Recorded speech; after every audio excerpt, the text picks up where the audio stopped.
Pessoal, professor André, disciplina de língua portuguesa. Pessoal, continuando com o nosso conteúdo, vamos ver hoje o que é o complemento nominal. Já vimos bastante o que é o complemento verbal, né? E agora a gente vai ver o que é o complemento nominal. E esse conteúdo está na página, a partir da página 74 do livro 3, tá? E a gente vai ver ele aqui, como é que ele se aplica.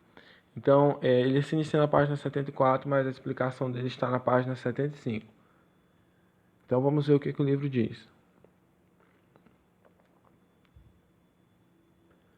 O estudo das relações entre os nomes, isto é, entre as classes de palavras que compõem o chamado grupo nominal, os substantivos, os adjetivos, os pronomes, os artigos e os numerais, recebem o nome de concordância nominal. O substantivo é o termo básico da concordância nominal. A ele associam-se as demais palavras do grupo nominal. Como você pode observar, as palavras ligadas aos substantivos concordam com eles. Assim, podemos estabelecer a primeira regra da concordância nominal. Então, a primeira regra da concordância nominal: as palavras variáveis que se associam ao substantivo concordam com ele em gênero. Gênero, lembrando, é masculino e feminino. E em número, singular, plural. Exemplo: uma pesquisa revelou a opinião das pessoas sobre a felicidade. Então, uma é artigo, né? É o artigo indefinido uma, e uma pesquisa revelou a opinião das. Então, esse das aqui é o que? É a preposição, certo? De mais o as, o artigo as. Então, juntando a preposição de e o artigo as, o artigo definido as, você tem o das, certo? E aqui você também tem o artigo a, aqui, a felicidade. A seguir, você conhecerá algumas regras da concordância nominal que fogem à regra geral. Pessoal, mas o que eu quero que vocês aprendam aqui? O que é mais importante vocês aprenderem? O que é a concordância nominal. Então, a concordância nominal... vamos lá, vamos voltar para a nossa aula anterior. Nas aulas anteriores, nós vimos que a concordância verbal é quando o seu verbo ele vai se flexionar para concordar com o seu sujeito.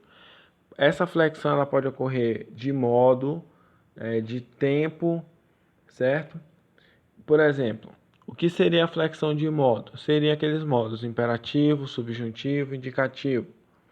Mas a flexão mais famosa que a gente tem é a flexão em número, que é singular e plural. Por exemplo, se o seu sujeito está no singular, o seu verbo tem que estar no singular. E se o seu sujeito está no plural, o seu verbo tem que estar no plural, certo? Por exemplo, eu compro, nós compramos, certo? E outra flexão que a gente tem lá, por exemplo, da forma como o verbo vai estar conjugado, certo? Por exemplo, a gente viu que no modo imperativo não existe a primeira pessoa, não existe o eu. Por quê? Porque o modo imperativo ele indica uma ordem e não tem sentido você indicar uma ordem para você mesmo. Isso tudo a gente viu na aula passada. Essa é a concordância verbal. Agora, a concordância nominal que a gente está vendo agora é basicamente a mesma coisa. Só que você não vai ter um verbo aqui, você não vai analisar o verbo. O que você vai analisar são os nomes. E o que a gente chama de nome na língua portuguesa? Geralmente, o nome é tudo aquilo que não é o verbo. Não é necessariamente isso, mas para ficar mais fácil de você entender, basicamente é isso. Tudo aquilo que não é verbo, a gente vai estar chamando de nome. O que seria um nome? Por isso que é concordância nominal, porque vai ter aí um acordo entre os nomes. E quais são os nomes? A gente chama de nomes o quê? O substantivo, o adjetivo, os pronomes, os artigos e os numerais. Professor, não lembro o que é substantivo. Pessoal, substantivo geralmente são os objetos, tá? A gente tem dois tipos de substantivo: substantivo concreto e substantivo abstrato. O concreto a gente vai dizer que seriam os objetos, as coisas, vamos dizer assim. Por exemplo, mesa, cadeira, escada, tudo isso é substantivo, certo? Os objetos. Objetos palpáveis que você pode ver ou tocar, a gente chama de substantivos concretos. E os substantivos abstratos estão ligados ao pensamento. Por exemplo, sonho, pesadelo, são aquelas coisas que você não pode ver nem tocar, desejo, por exemplo, mas que também a gente vai dizer que é o substantivo.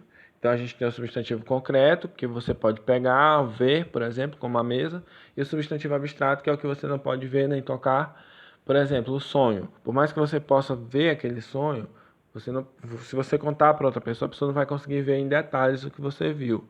Ela pode imaginar, mas nunca vai ser igual. Então esse é o substantivo abstrato. E o substantivo concreto é o que você pode tocar ou ver, como a mesa, por exemplo. Só que você não são só coisas. Por exemplo, professor. Professor é um substantivo, policial é um substantivo, faxineiro é um substantivo, entendeu? Então, o substantivo a gente vai dizer que são as coisas em gerais. Agora, o que é o adjetivo, professor? Que eu não lembro. O adjetivo, ele vai indicar uma característica, seja uma qualidade, seja um defeito, seja um tamanho, seja uma textura, seja uma cor. Por exemplo, mesa branca. O que você tem aí? Você tem o substantivo mesa e o adjetivo branca. Ou seja, o adjetivo ele sempre vai indicar uma característica. A característica dessa mesa é o que? É que ela é branca, certo? Então isso que é o adjetivo. Ele vai indicar uma característica. Agora, professor, não lembro, por exemplo, não lembro o que seria essa questão a questão dos artigos, por exemplo, dos pronomes. Pessoal, os pronomes, eles vão, de certa forma, indicar os nomes, certo? E os artigos, eles vão acompanhar. Por exemplo, o seu artigo, quando a palavra for fêmea, a gente tem dois tipos de artigo, o artigo definido e o indefinido. O definido, só que quando eu estou falando de algo que eu já estou definindo o que é, que eu já deixo bem claro. Por exemplo, nos artigos definidos a gente tem o e a.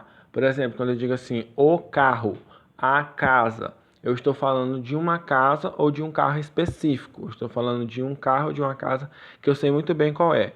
Agora, se eu falo, agora eu tenho os artigos indefinidos. Indefinidos, que seriam uma, por exemplo. Se eu falar assim, uma casa, eu estou referindo a uma casa qualquer. Um carro qualquer, entendeu? Então, pessoal, basicamente é isso. Tudo aquilo que não é verbo, a gente vai chamar de nome.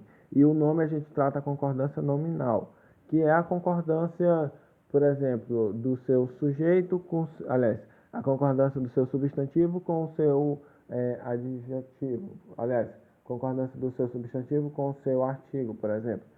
Aí quando eu falo assim, uma casa, certo? Uma casa, veja, uma casa. Duas casas. Então, aí que entra a questão do numeral, por exemplo, aqui também fala do numeral. Numeral são os números normais, né? Como vocês conhecem. Então, uma casa, singular, veja que está no singular. Agora, duas casas, veja que o meu numeral está no plural. A partir de dois é plural. E aí, eu não tenho mais casa, e sim casas.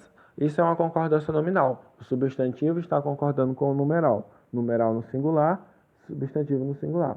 Numeral no plural, substantivo no plural. Esse é só um exemplo para vocês verem como é que funciona a questão da concordância nominal.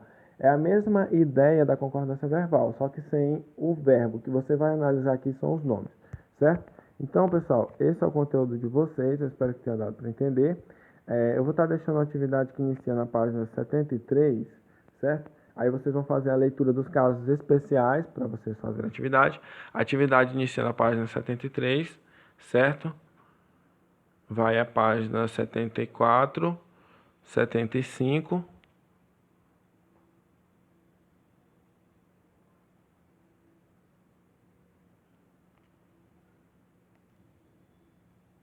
Então aí está, pessoal. Da página 73 a 77, tá? Nem todas as páginas têm atividade, tem umas que é só texto. Não deixem de ler os balãozinhos que eu vou falando as regras gerais para vocês, tá?